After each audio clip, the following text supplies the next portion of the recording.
முருகப்பெருமான் வந்து இப்போ எல்லார் வீடுகள்லையும் மிகப்பெரிய ஆதிக்கம் பண்ணிட்டு இருக்கிறாருன்னு தான் சொல்லணும். ஒரு கோவிலில் முருகப்பெருமானுக்கு எப்படி ஒரு வழிபாடு நடக்குமோ, எப்படி ஒரு அபிஷேகம் நடக்குமோ, பால் பன்னீர் இதெல்லாம் கொடுத்து அபிஷேகம் பண்ணுவாங்களோ அந்த அளவுக்கு வீடுகள்லையும் முருகப்பெருமானினுடைய வேலுக்கு வந்து இந்த அபிஷேகம் பண்ணுறதெல்லாம் நம்ம பார்க்குறோம். இப்போ இந்த ரீசன்ட் டேஸில் முருகப்பெருமானினுடைய இந்த ஆதிக்கம் அதிகரிச்சிருக்கிறதுக்கு என்ன காரணம்? அந்த வேல் வழிபாடு என்ன? திருத்தணியில் அவர் வச்சிருக்கிற வேல் வஜ்ர வேல். அப்போ அந்த வேலை நம்ம பார்த்தாலே போதும் நம்ம. ஏன்னா தணிகை மனசில் வந்து சாந்தமாக, இப்போ கோபமாக ஒருத்தவங்க உட்காந்துருப்பாங்க, ஒருத்தவங்க குரூரமாக உட்காந்துருப்பாங்க, ஒருத்தவங்க ரவடித்தனமாக உட்காந்துருப்பாங்க. ஆனால் அந்த முருகர் அங்கே உட்காந்துருக்கு எப்படி தெரியுமா? சாந்தமாக. முருகப்பெருமானுடைய பாடலை பாடுறதுக்கோ இல்லை முருகப்பெருமானை பற்றி பேசுறதுக்கோ வந்து நம்ம வந்து நல்ல பாடகர்களாக இருக்கணும், எனக்கு சாய் வந்து நல்ல வந்து பாட்டு தெரிஞ்சவங்களா இருக்கணும், இல்லை நல்ல உச்சரிப்பு தெரிஞ்சவங்களா, எதுவுமே கிடையாது. முருகர் கோவில்லையே வந்து எண்ணியபடி தர்ற கோவில் வந்து திருச்செந்தூர் தான். அதுக்கு நிகர் எதுவுமே கிடையாது. அது நான் ஆணித்தரமாக சொல்லுவேன். ஏன்னா சமீபத்தில் நான் போய் திருச்செந்தூர் முருகனை பற்றி சொல்லும்போது கூட எனக்கு ரொம்ப தொண்டை அடைச்சு அழுகையே வந்துருச்சு. ஏன்னா நான் ரொம்ப கஷ்டப்பட்டுருக்கிறேன் அந்த காலகட்டத்தில். ஓஎஸ் பக்தி நேயர்களுக்கு நர்மதாவின் அன்பான வணக்கம். நம்மளுடைய சேனலில் தொடர்ந்து பல்வேறு விதமான ஆன்மீக தகவல்கள் பார்த்துட்ருக்கோம். அந்த வகையில் இன்றைக்கி நம்ம பார்க்க போகிற இந்த ஒரு பதிவு எதை பற்றி இருக்க போகுது அப்படின்னு சொல்லி கேட்டிங்கன்னா, நம்ம எல்லாருக்கும் பிடிச்ச இஷ்ட தெய்வமான முருகப்பெருமானினுடைய வழிபாடு எப்படி பண்ணால் சிறப்பானதாக அமையும் அப்படின்றத பற்றின ஒரு தெளிவான விளக்கம் கொடுக்கறதுக்காக நம்ம கூட இன்றைக்கி ஜோதிடர் வாஸ்து நிபுணர் டாக்டர் பத்மா மகாலிங்கம் அவர்கள் இணைஞ்சிருக்கிறாங்க. வணக்கம்மா. வணக்கம். நான் முன்னாடியே சொன்னது மாதிரி வந்து முருகப்பெருமான் வந்து இப்போ எல்லார் வீடுகள்லையும் மிகப்பெரிய ஆதிக்கம் பண்ணிட்டு இருக்கிறாருன்னு தான் சொல்லணும். ஒரு கோவிலில் முருகப்பெருமானுக்கு எப்படி ஒரு வழிபாடு நடக்குமோ, எப்படி ஒரு அபிஷேகம் நடக்குமோ, பால் பன்னீர் இதெல்லாம் கொடுத்து அபிஷேகம் பண்ணுவாங்களோ அந்த அளவுக்கு வீடுகள்லையும் முருகப்பெருமானினுடைய வேலுக்கு வந்து இந்த அபிஷேகம் பண்ணுறதெல்லாம் நம்ம பார்க்குறோம். முருகப்பெருமான் அந்த அளவுக்கு நிறைய குடும்பங்களில் வந்து பாசிட்டிவ் எனர்ஜியை கொடுக்குறாரு அப்படின்றத நிறைய பேர் சொல்லியும் நம்ம கேள்விப்பட்டிருக்கோம். இப்போ இந்த ரீசன்ட் டேஸில் முருகப்பெருமானினுடைய இந்த ஆதிக்கம் அதிகரிச்சிருக்கிறதுக்கு என்ன காரணம்? அந்த வேல் வழிபாடு என்ன பண்ணும்? ஓஎஸ் பக்தி நேயர்களுக்கு அன்பான வணக்கம். இதுவரை வழிநடத்திய குருமார்களுக்கு பெரிய நமஸ்காரம். இப்போ என்னென்னா, வேல் வழிபாடுனா அந்த காலத்திலிருந்தே தமிழ் கடவுள். அவர் தமிழ் கடவுள் முருகர்னு தான் சொல்லுவாங்க. இப்போ நிறைய கோவில்கள், நிறைய சாமிகள் நிறைய டெண்ட் ஆகிட்டு இந்த வாராகி அந்த சாமி, பூவராக பெருமாள் என்னென்னமோ எல்லாம் சொல்கிறாங்க. ஆனால் ஆதி காலத்தில் நாங்கள்லாம் சின்ன பிள்ளையாக இருக்கும்போது முருகனுக்கு காவடி எடுப்போம், முருகனுக்கு கொடுமுடியிலிருந்து நடந்தே பழனி போவோம். அந்த மாதிரி 9 நாள் 6 நாள் இந்த மாதிரி நடைபாதை வச்சுக்குவாங்க. இது வந்து முருகனை தான் ஸ்பெசிஃபிக்காக கொண்டாடுவாங்க.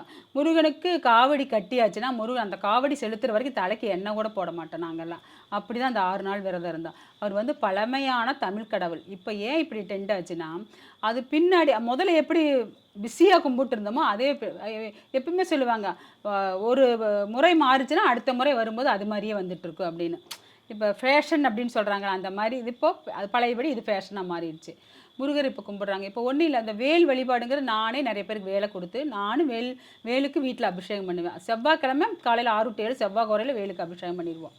அந்த வேல் வச்சு வரும். இந்த மாதிரி வேலை வச்சு வேலுக்கு ஒரு கீழே தட்டு வச்சு, தட்டில் அதாவது நம்மளால் என்ன முடியுதோ ஒரு பன்னீர் ஊற்றலாம், ஒரு பால் ஊற்றலாம், ஒரு இளநீர் ஊற்றலாம், அல்லது நம்ம வீட்டு போர் வாட்டரை ஊற்றி ஒரு பொட்டு வச்சு சந்தனம் வைக்கலாம். வச்சு இதுக்கு வந்து தூப தீபம் காட்டி இதுக்கு ஒரு நெய்வேத்தியம் வச்சு சாமியும் போடலாம். இது மாதிரி நிறைய பேர் நானே நிறைய பார்த்துருக்குறேன். என்கிட்ட வர வாடிக்கையாளர்னு சொல்லியிருக்காங்க, நாங்கள் இன்றைக்கி வேல் பூஜை பண்ணணும். பார்த்தீங்கன்னா இன்ஸ்டாவை திறந்தால் பூரா வேல் பூஜை தான் அவங்கவுங்க பண்ணிட்டு இருக்காங்க, அதே போட்டு விட்ருக்காங்க. அது எதுக்காகனா, முருகர் வந்து முருகர் வந்து என்ன செய்வார்னா, நம்ம எண்ணியதை கொஞ்சம் சோதனை கொடுப்பாரு, அடுத்து ஆனால் நடத்தி கொடுத்துருவார். கண்டிப்பாக ஃபஸ்ட்டு சோதனை கொடுப்பாரு, அடுத்து நடத்தி கொடுத்துருவார். அந்த மாதிரியான தெய்வம் அந்த முருகர். எங்கள் சைடு கூட தாராபுரத்தில் வந்து சின்ன தாராபுரம் இருக்குது. தாராபுரம் டு கரூர் போகிற வழியில் சின்ன தாராபுரம்னு ஒரு ஊர் இருக்குது. அதில் கொஞ்சம் உள்ளே போகணும். அது உள் போகிற சைடு ஒரு 3 கிலோமீட்டர் உள்ளே போனோம்னா நவபாசன சிலை இருக்குது. அங்கே வந்து ஸ்பெஷல் கோவில் சிவன் கோவில் தான். பக்கத்தில் சமேதரா வள்ளி தெய்வானியோட முருகர், தனித்த முருகர் இங்கே இருக்கிறார். அதுக்கும் பக்கத்தில் ரைட் சைடில் அவருக்கு வந்து நவபாசான முருகர் தான். அவருக்கு வெறும் தின்னூறு அபிஷேகம் மட்டும்தான், வருஷத்தில் ஒரு முறை தான், பங்குனி உத்தரத்தன்னைக்கு மட்டும்தான் அது நடக்கும். அது நாங்கள் வருஷம் கலந்துக்குவோம். யாருக்கெல்லாம் நவபாசன முருகரை பார்க்கணுன்னு ஆசை இருக்குதோ, சின்ன தாராபுரத்துலேருந்து நவபாசன முருகர் இருக்காரு, யூடியூப்பில் போட்டாலும் வரும். அதை போய் பார்த்து தரிசனம் பண்ணிட்டு வாங்க. அந்த முருகர் ரொம்ப ஸ்பெஷல். அந்த முருகருக்கு சாத்தின துண்டுமும் சாத்தின தின்னூரும் அந்த இது தின்னூறு வஸ்திரம் தின்னூரும் யாரு கேட்டாலும் கொடுப்பாங்க. ஏன் கொடுப்பாங்கன்னா, அவங்க யாரெல்லாம் வாங்கி கொண்டு கொடுத்து சாத்துறாங்களோ பழசை அவங்களுக்கு கொடுத்துருவாங்க. அது வாங்கிட்டு வந்து வீட்டில் வச்சா தொழில் விருத்தி ஆகுதுன்னு நிறைய பேர் வாங்கிட்டு வந்து வைக்கிறாங்க வீட்டில். அந்த மாதிரி அந்த தாராபுர முருகர் நவபாசன முருகரை கொண்டாடிட்டு இருக்காங்க. நாங்கள் நிறைய தடவை போயிட்டு நான் நிறைய பேர்கிட்ட கேட்டால் தெரியலன்னு தான் சொல்கிறாங்க. இந்த பதிவு மூலம் எல்லாரும் தெரிஞ்சுக்கிட்டு அவங்களும் போயிட்டு வரட்டு. கண்டிப்பா கண்டிப்பாம்மா. இப்போ வந்து முருகப்பெருமான் அப்படின்னு சொன்னாலே வந்துட்டு முருகப்பெருமானை வழிபடக்கூடியவங்க ஒவ்வொருத்தவங்களுக்குமே முருகப்பெருமான் வந்து ரொம்ப பாதுகாப்பா நிற்பார் அப்படின்றது வந்து எல்லாராலையும் நம்பப்படக்கூடிய ஒரு விஷயம். அவங்களுக்கு கெட்டதை நினைக்கக்கூடிய யாரையுமே வந்து கிட்ட நெருங்க விட மாட்டார் அப்படின்றது உண்மை. அப்படி இருக்கும் பொழுது முருகப்பெருமானை இந்த ஒரு வழிமுறைகள்ல நீங்க பின்பற்றினீங்க அப்படின்னா முருகப்பெருமானுடைய அருள் உங்களுக்கு எப்பவும் இருக்கும் அப்படின்னா என்ன மாதிரியான வழிமுறை பின்பற்றுறது சிறப்பா இருக்கும்? முருகனுக்கு வந்து எப்பவுமே வந்து அது பதிகம் தான் பிடிக்கும் அவருக்கு. பாட்டு பதிகம் தான் அவருக்கு எப்பவுமே பிடிக்கும். நீங்கள் என்ன கொட்டி கொட்டி கொடுத்தாலும் நீங்கள் என்ன வேணால் செய்யலாம். என்ன நெய்வேத்தியம் செய்யலாம், என்ன அபிஷேகம் செய்யலாம், அன்னதானம் செய்யலாம், எது செஞ்சாலும் அவருக்கு அந்த பதிகம். அதுக்கு தான் காலையில் எழுந்திரிச்சு கந்த சஷ்டி கவசம் போடுறோம், சண்முக கவசம் போடுறோம். சண்முக கவசமெல்லாம் இப்போ எனக்கெல்லாம் அது ஊறி போனது. பாம்பன் ஸ்ரீமத் குமர குருநாத சுவாமிகள் அருளி செய்த சண்முக கவசம். அண்டமாய் அவனியாய் அரியனா பொருளுதாகி தொண்டர்கள் குருவுமாகி துகளொரு தெய்வமாகி என் திசை போட்ட நின்ற என்னருள் ஈசனான திந்திரன் சரவணத்தான் தினமும் என் சிரசை காக்க. அந்த பதிகத்தை மட்டும் நம்ம அதில் ஒரு 5-6 பதிகம் இதே மாதிரி இருக்குது படிச்சுட்டோம்னா உண்மையாகவே உடல் வியாதி இருக்குது பாருங்க, அந்த வியாதி குணமாகும். ஒருத்தருக்கு பிரெயின் டியூமர் வந்துருச்சு. அவருக்கு நான் இந்த பதிகம் ஒரு நாளைக்கு 6 தடவை படிங்கன்னு சொன்னேன். 6 நாள் 36 தடவை படித்தாங்க. அப்புறம் போய் ஸ்கேன் பண்ணாங்க, பிரெயினை இருக்குது அப்படியே மாத்திரையிலே கரைச்சிடலாம். ஃபஸ்ட்டு என்ன சொல்லியிருக்காங்க, ஆப்ரேஷன் சொல்லியிருக்காங்க. 2வது மாத்திரையில் கரைச்சிடலாம் அப்படின்னு போய் சாப்பிட்டு 3 வருஷமே என்னவோ மாத்திரை சாப்பிட்டு அதுக்கப்புறம் நல்லா இருக்குன்னு சொன்னாங்க. நானால எந்த கோயில் போனாலும் முருகனோட பாட்டு தான் பாடுவேன்.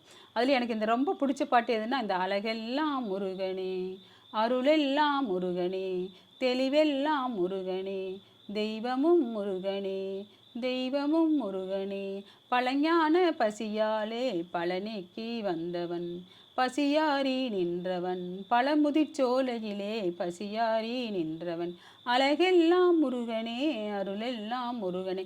இந்த மாதிரி பதிகத்தை யார் வேணாலும் பாடலாம். 2 வரி பாடி முருகன் பக்கத்தில் போய் நின்று 2 வரி பாடினாங்கன்னா முருகன் உருகிடுவார். அப்படியே உருகிடுவார். இங்கே நர்மதா உருகிட்டா போல் இருக்குது. உண்மையிலே வந்து முருகப்பெருமானுடைய பாடலை பாடுறதுக்கோ இல்லை முருகப்பெருமானை பற்றி பேசுறதுக்கோ வந்து நம்ம வந்து நல்ல பாடகர்களாக இருக்கணும், நல்ல நல்ல வந்து பாட்டு தெரிஞ்சவங்களா இருக்கணும், இல்லை நல்ல உச்சரிப்பு தெரிஞ்சவங்களா எதுவுமே கிடையாதுங்க. முருகனை நினைச்சு நீங்க ஒப்பிச்சா கூட முருகப்பெருமான் படிச்சா கூட போதும், படிச்சா கூட போதும். நான் அப்படிதான் சொல்லுவேன். இப்போ எங்கள் பேரன் இது எப்படி உங்களை மாதிரி பாட வர மாட்டேது அப்படின்னு சொன்னால் தங்க படி தங்க அப்படிம்பேன். படித்தா கூட போதும். அவன் முருகான்னு சொல்கிறான், அவன் கேட்குற விளையாட்டு சாமான் உடனே கிடைக்கிது. கண்டிப்பாக கண்டிப்பாக. என்னுடைய வாழ்க்கையில் வந்து நான் வந்து நிறைய இடங்களில் வந்து இப்போன்ட்டு இல்லை, நான் வந்து பிறந்ததுலேருந்தே முருகப்பெருமானை வந்து நம்பிட்டு இருக்கேன். இப்போ எல்லாம் வந்து முருகப்பெருமானை கொண்டாடுறதை பார்க்கும்பொழுது எனக்கு ரொம்ப சந்தோஷமாக இருக்கா, எல்லாரும் நம்மள மாதிரி இருக்காங்களோ அப்படின்ற ஒரு உணர்வு இருக்குது. இந்த உணர்வு எல்லாருக்குமே நிறைய பேருக்கு இருக்கும். ஏன்னா வந்து நிறைய பேர் வாழ்க்கையில் வந்து நிறைய நம்பிக்கை இழந்த தருணத்துலலாம் முருகப்பெருமானை நினைக்கும் போது ஒன்றும் இல்லை பார்த்துக்கலாம் அப்படின்னு அவர் சொல்கிற மாதிரியான ஒரு உணர்வுகள் நிறைய பேர் ஃபீல் பண்ணியிருப்பாங்க. அப்படி இருக்கும்போது நம்மளுடைய வாழ்க்கையில் இந்த ஒரு வழிபாடு கண்டிப்பாக நீங்கள் முருகனுக்காக பண்ணிட்டீங்க அப்படின்னா கண்டிப்பாக உங்களுடைய வாழ்க்கை சிறப்பாக அமையும் அப்படின்ற மாதிரினா எதை சொல்வீங்க? எந்த கோவிலுக்கு போயிட்டு வர்றது ரொம்ப சிறப்பாக இருக்கும்னு நீங்கள் நினைப்பீங்க? முருகர் கோவில்லையே வந்து எண்ணியபடி தர்ற கோவில் வந்து திருச்செந்தூர் தான். அதுக்கு நிகர் எதுவுமே கிடையாது. அதை நான் ஆணித்தரமாக சொல்லுவேன். ஏன்னா சமீபத்தில் நான் போய் திருச்செந்தூர் முருகனை பற்றி சொல்லும்போதும் கூட எனக்கு ரொம்ப தொண்டை அடைச்சு அழுகையே வந்துருச்சு. ஏன்னா நான் ரொம்ப கஷ்டப்பட்டுருக்கிறேன் அந்த காலகட்டத்தில். அப்போ அந்த முருகனை பற்றி பேசும்போது ரொம்ப ஏன்னா அவர் தான் எனக்கு தெளிவு கொடுத்தவர். அதுக்கப்புறம் தான் நான் ஒரு 25 வருஷங்களுக்கு முன்னாடி வாஸ்துங்கிற ஃபீல்டுக்குள்ளேயே வந்தேன். நான் வாஸ்து பார்க்க ஆரம்பித்தேன். வாஸ்து பார்த்து நான் மொதல் வாங்கின 200 ரூபாய் காசை முருகர் கோவிலில் கொண்டு தான் உண்டியில் போட்டேன். திருச்செந்தூர் முருகர் கோவிலில் தான் கொண்டு உண்டியில் போட்டேன். திருச்செந்தூர் முருகர் தான் எனக்கு வந்து ரொம்ப ரொம்ப ஸ்பெசிஃபிக்கு. எனக்கு வந்து எல்லா நலங்களையும் செய்து கொடுத்தவர் அவர் தான். கண்டிப்பாக கண்டிப்பாக. முருகனை வந்து மனசார எண்ணியவங்களுக்கெல்லாம் எண்ணியதை எல்லாத்தையும் கொடுப்பார் அப்படின்றதுக்கு மிகப்பெரிய சான்றாக நீங்கள் இருக்கீங்க. அஃப்கோர்ஸ் நானும் இருக்கேன் கண்டிப்பாக. அது இல்லாமல் வந்து இந்த திருமண தடைகளை விளக்குறதுக்குன்னு முருகன் வந்து பார்த்தீங்க அப்படின்னா திருத்தணி முருகனை வந்து எல்லாருமே சொல்லுவாங்க. திருத்தணி முருகனை போய் நம்ம எப்படி வழிபட்டால் அந்த திருமண தடைகள் விலகி நல்லதொரு திருமண வாழ்க்கை அமையுமா? அவர் அங்கே வஜ்ரவேல் வச்சிருக்காரு. கையில் வச்சிருக்கிற வேல் வந்து சாதா வேல் கிடையாது. அங்கே திருத்தணியில் அவர் வச்சிருக்கிற வேல் வஜ்ரவேல். அப்போ அந்த வேலை நம்ம பார்த்தாலே போதும் நம்ம. ஏன்னா தணிகை மனசில் வந்து சாந்தமாக, இப்போ கோபமாக ஒருத்தவங்க உட்காந்துருப்பாங்க, ஒருத்தவங்க குரூரமாக உட்காந்துருப்பாங்க, ஒருத்தவங்க ரபடித்தனமாக உட்காந்துருப்பாங்க. ஆனால் அந்த முருகர் அங்கே உட்காந்துருக்குற எப்படி தெரியுமா, சாந்தமாக. அதாவது யாராவது வந்து என்னாவது கேட்டாங்கன்னா சாந்தமாக இருக்கும்போது இப்போ நீங்கள் சாந்தமாக சந்தோஷமாக இருக்கும்போது என்ன செய்வீங்க? இப்போ உங்ககிட்ட ஏதாவது கேட்டால் நீங்கள் என்ன செய்வீங்க? இந்தா வச்சுக்கோ அப்படி சொல்லுவீங்களா? சொல்ல மாட்டீங்க. கண்டிப்பா. அந்த டைப் ஆஃப் முருகர் அங்கே இருக்கிறார். வஜ்ரவேலோட அந்த டைப் ஆஃப் முருகர் தான் அங்கே இருக்கிறார். அதனால தணிகை முருகன். நீங்கள் என்ன நினச்சிட்டு போனீங்களோ, நீங்கள் என்ன அதை கோவத்தில் போனாலும் என்ன ஆக்ரோஷத்தில் போனாலும் தணிஞ்சு தான் வருவீங்க. அந்த மாதிரி தணிகை முருகர். அதனால தான் அவர் வந்து போயிட்டு வந்து திருமணம் கைகூடுது. இப்போ வந்து நிறைய பேர் சொல்லி கேள்விப்பட்டிருக்கோம் இந்த மாதிரி சண்டை சச்சரவுகள் இல்லை வந்து குடும்பத்துக்குள்ள சின்ன சின்ன பிரிவுகள் வந்து கணவன் மனைவிக்குள்ள இருக்கு அப்படின்றவங்க வந்து அங்கே போயிட்டு வந்தாங்கன்னா பள்ளியறை பூஜைக்கு போவோம் நாங்கள் ஆ. திருத்தணியில். அவங்க போய் நைட்டு பள்ளியறை பூஜையில் கணவன் மனைவியாக உட்காந்தாங்கன்னா கணவன் மனைவி நிறைய பேர் அனுப்பி விட்டுருக்குறோம் நாங்கள். கணவன் மனைவி பிரச்சனை தீர்ந்து ஒரு ஒரு ஒரு வீட்டில் கணவன் மனைவி 7 வருஷமாக ஒரே வீட்டில் இருக்காங்க, பேச்சுவார்த்தை இல்லை. இப்போ நாங்கள் தான் ஒரு 6 தடவை போயிட்டு வச்சோம். 6 தடவை போயிட்டு வந்ததுக்கப்புறம் அவங்க சமாதானம் ஆயிட்டாங்க. அந்த மாதிரி நிறைய விஷயங்கள் அந்த திருத்தணி முருகர், அந்த கணவன் மனைவி கல்யாணம் ஆகாதவங்க தணிகை முருகர் அங்கே உட்காந்துருக்கிறாரு. நீங்கள் என்ன போய் கேட்டாலும் தணிஞ்சு கொடுத்துருவாரு. அவர் கண்டிப்பா கண்டிப்பா பணிஞ்சு கொடுத்துருவாரு. கண்டிப்பாம்மா. நீங்க சொல்ற பதிவுகள் எல்லாமே வந்து மக்களுக்கு ரொம்ப வந்து பயனுள்ளதாக தான் இருந்துட்டு இருக்கு. அதையும் தாண்டி வந்து நிறைய பேர் வந்து உங்ககிட்ட ஜோதிடம் கத்துக்கணும் இல்லை வாஸ்து கத்துக்கணும் அப்படின்னு ஆசைப்படுறவங்களுக்கு கிளாஸஸ் எடுத்துட்டு இருக்கீங்களா? அதை பத்தி சொல்லுங்கம்மா. இது நம்மளது வந்து ஒரு 25 வருட அனுபவம் இந்த வாஸ்துல. அது வந்து உள்நாடு வெளிநாடெல்லாம் போய் பார்த்து நிறைய ஃபீல்டு ஒர்க்லாம் பார்த்து கொடுத்துட்ருக்குறோம். நம்மகிட்ட படிக்கிற மாணவர்களையும் கூட கூட்டிகிட்டு போவோம். இப்போ எங்களால் போக முடியாத அந்த படிக்கிற மாணவர்களையும் அனுப்புவோம். இப்போ மகாகுரு வாஸ்து வகுப்புன்னு நடந்துட்டு இருக்குது. ஒவ்வொரு மாதமும் நடக்குது அது அந்த வகுப்பு. யாருக்கெல்லாம் படிக்க விருப்பமோ இந்த நம்பருக்கு கான்டாக்ட் பண்ணி படிக்கலாம். கண்டிப்பா கண்டிப்பாம்மா. இப்போ நம்மக்கிட்ட படிக்கிற மாணவர்களுக்கு நம்ம என்ன கொடுக்குறோம்னா இந்த மாதிரி வேல்மாறல் புக்குமே வேலும் கொடுக்குறோம். அதை வச்சு அவங்க இதை வந்து சாதாரணமாக வாங்கிக்கிறது இல்லை. அவங்க போய் நான் நிறைய வீட்டில் போய் பார்த்துருக்குறேன். ஸ்டூடெண்ட் வீட்லேயே பூஜை அறையில் வச்சு பயங்கரமாக பூஜை பண்ணிட்டு இருக்கிறாங்க. அதை பார்க்கும்போது நம்மளுக்கே ஜிம்முங்குது. அதாவது புல்லரிக்குதுன்னு சொல்லுவாங்கள்ல, அந்த மாதிரி புல்லரிக்குது. நிறைய வீட்டில் வாங்கி வச்சு இது நான் எல்லாருக்கும் தானம் கொடுத்துட்ருக்குறேன். இது எப்படி கொடுத்துட்ருக்குறேன்னா பரிசாக கொடுக்குறேன். இது வந்து படிக்கிறவங்களும் ஆகட்டும், கிளைண்ட் ஆகட்டும், ஃப்ரெண்டுகளாகட்டும் எல்லாத்துக்கும் இது ஒரு செட்டு கொடுத்துட்ருக்குறேன். எல்லாரும் வாங்கியிருக்காங்க. இப்போ வந்து உங்ககிட்ட படிக்கிற ஸ்டூடெண்ட்ஸாக இருக்கட்டும், வர கிளைண்ட்ஸாக இருக்கட்டும், இல்லை நான் எங்களை மாதிரி விஜேஸ்க்கு கூட நீங்கள் வந்து தொடர்ந்து வந்து வேல்மாறல் புத்தகமும் வந்து கொடுத்துட்ருக்கீங்க.